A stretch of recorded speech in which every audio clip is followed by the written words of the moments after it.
दोस्तों मनबा finance limited इसका आईपीओ बाजार में हिट होने वाला है 23 सितंबर 2024 से 25 सितंबर 2024 के बीच में। फेस वैल्यू होगी 10 रुपए पर शेयर, प्राइस बैंड होगा 114 रुपए से 120 रुपए पर शेयर और लॉट साइज है 125। दोस्तों अगर बात करें टोटल इशू साइज की तो 150 करोड़ रुपए इनको चाहिए, यानी कि छोटी कंपनी छोटी आपको इशू है और फ्रेश इशू है पूरा का पूरा 150 करोड़ 84 लाख रुपए कंपनी के पास जाने हैं। कंपनी आइए देख लेंगे कि क्या करेगी इस पैसे का। कैटेगरीज की बात करें तो QIB कैटेगरी के लिए 50% रिजर्व्ड है, रिटेल कैटेगरी के लिए 35% और NII HNI कैटेगरी के लिए ये IPO 15% रिजर्व किया गया है। कुछ डेट्स आप जान लीजिए। बेसिस ऑफ अलॉटमेंट फाइनल होगा 26 सितंबर को। इनिशिएशन ऑफ रिफंड, अगर आपको शेयर नहीं मिलता है तो आपका अकाउंट ओपन हो जाएगा, फ्रीज किया हुआ पैसा ओपन हो जाएगा 26 तारीख को, और अगर आपको मिल जाता है शेयर तो 27 सितंबर को आपके डीमैट अकाउंट में क्रेडिट होगा। लिस्टिंग होगी 30 सितंबर को एक नई कंपनी का नाम होगा मनबा फाइनेंस। तो ये कंपनी आपको बाजार में लिस्ट होते हुए नजर आएगी 30 सितंबर को।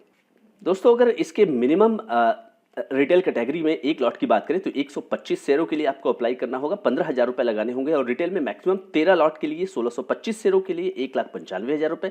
SHNI में अगर मिनिमम लगाएंगे आप तो 14 लॉट के लिए 1750 शेयरों के लिए आपको लगाना होगा 2,10,000 रुपये, और SHNI में मैक्सिमम में 66 लॉट 8,250 शेयर 9,90,000 रुपये, और BHNI में मिनिमम में 67 लॉट 8,375 शेयरों के लिए 10,05,000 रुपये।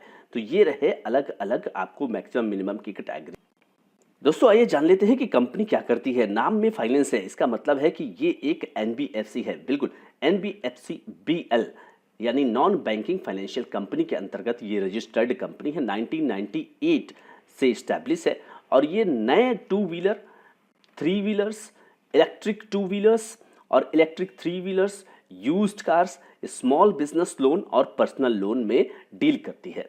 कंपनी के टारगेट कस्टमर में मेनली एम्प्लॉइज, सेल्फ एम्प्लॉयड लोग होते हैं। The company tailors is offering to each of these customers categories. इस कैटेगरी में कस्टमर को उसके हिसाब से प्रोडक्ट बना के देना और कस्टमाइज प्रोग्राम बना करके कंपनी देती है। कंपनी के typical finance up to 85% of purchase price, on road price पर 85% ये व्हीकल पर फाइनेंस कर देते हैं। दोस्तों अगर बात करें तो कंपनी के ब्रांच की तो अर्बन, सेमी अर्बन और मेट्रोपॉलिटन सिटीज और टाउन्स में कंपनी जो है वो काम करते हुए नजर आ रही है। Company has establish relationship with more than 1100 dealer. अलग अलग जो डीलर होते हैं ना, कार वाले, बाइक वाले, तो उनके साथ ही कंपनी ने टाई अप कर रखा हुआ है, including more than 190 EV dealers in Maharashtra, Gujarat, Rajasthan, Chhattisgarh, Madhya Pradesh और उत्तर प्रदेश। यहाँ EV डीलर्स 190 हैं जिसके साथ कंपनी इन राज्यों में टाई अप कर चुकी है। 31 मार्च 2024 तक कंपनी के पास टोटल 1344 लोग काम करते हुए नजर आ रहे हैं। तो दोस्तों मैं आपको लेकर के आ गया हूं कंपनी की वेबसाइट पर। Giving wheels to your dreams, 1 minute approval, easy documentation, 100% funding, low interest rate. ये कंपनी की वेबसाइट आप देख सकते हैं। What we offer, pre owned 2 wheeler, pre owned car यानी यूज्ड कार पर भी और यूज्ड 2 व्हीलर पर ये फाइनेंस कर रहे हैं। 2 व्हीलर्स जो नए वाले हैं उसमें, और 3 व्हीलर्स यहाँ पे आपको ये फाइनेंस करते हुए नजर आ रहे हैं। पर्सनल लोन, व्यापार लोन, इस पर भी आपको फंडिंग मिलती है। Up to 100% funding, lowest interest rate, loan approval 1 minute, ये सारा फीचर्स बता रहे हैं कैसे ये देते हैं। Give flight to your dream, making loans easy for everyone. ये कंपनी अपनी वेबसाइट के माध्यम से यहाँ बताने की कोशिश कर रही है। कस्टमर्स के टेस्टिमोनियल से, जो कस्टमर इनसे लोन वगैरह लेते हैं उनके एक्सपीरियंस को कंपनी ने यहाँ पर, और ये CEO वगैरह, CFO वगैरह के यहाँ पे टेस्टिमोनियल्स लगाए गए हैं। अब दोस्तों यहाँ पर कंपनी के फाइनेंशियल्स की बात कर लेते हैं। कंपनी का जो टोटल एसेट्स 31 मार्च 2022 को था 561 करोड़, 2023 में 787 करोड़ हुआ, और 31 मार्च 2024 को 973 करोड़ हुआ। अब इसकी बोरिंग्स देखिए, 394 करोड़, 595 करोड़ और 752 करोड़। तो ये जो बोरिंग्स है इसमें कोई दिक्कत नहीं है, बोरिंग्स जो है वो बढ़ती रहेगी और आराम से कंपनी इसको ही फाइनेंस करती है। फ्रेंड्स रेवेन्यू की बात की जाए तो 106 करोड़, 133 करोड़ और 191 करोड़। अच्छा ग्रोथ इसमें दिखाई दिया। Profit after tax 9 crore 74 lakh, 16 crore 58 lakh और 31 करोड़ 42 लाख आपको बढ़ता हुआ लगातार नजर आया है। तो 3 गुना हो चुका है उस profit after tax, net worth की बात करें तो 200 करोड़ और reserves and surplus 162 crore. Company के पास जो पिछले 3 साल पहले 138 करोड़ था। जैसा कि मैंने बोरिंग्स बताया तो इसमें कोई दिक्कत की बात नहीं है, बोरिंग्स बढ़ती रहेगी तो कोई दिक्कत नहीं है, क्योंकि ये इनका काम है, एनबीएफसी है, बोरिंग्स करेंगे तो उसी के आधार पे ये इनका बिजनेस ही है, पैसा तो कमोडिटी ही इनकी पैसा है। अब दोस्तों की परफॉर्मेंस इंडिकेटर्स की बात करें, 602 करोड़ छोटी कंपनी होगी ये, 602 करोड़ के वैल्यूएशन, यानी कि अगर केवल हाई प्राइस बैंड पर ही लिस्ट हुई तो 602 करोड़ के आसपास लिस्ट होगी। आरओई कंपनी का ठीक है 21.36%, डेट टू इक्विटी 3.75।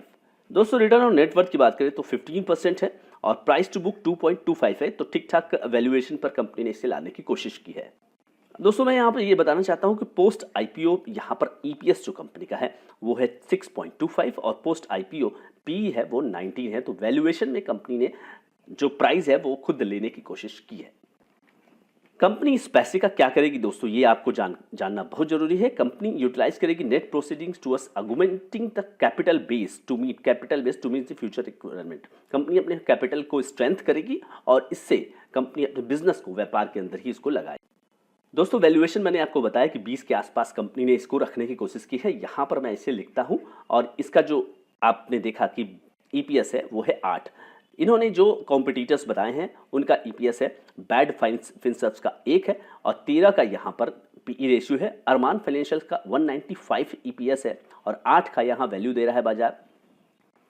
वहीं दूसरी ओर मैक्स फाइनेंशियल्स की बात करें तो 15 का यहाँ ईपीएस है और 18 का पीई बाजार देता हुआ नजर आ रहा है। फिलहाल दोस्तों जीएमपी में कोई भी ट्रेंड आपको नजर नहीं आ रहा है।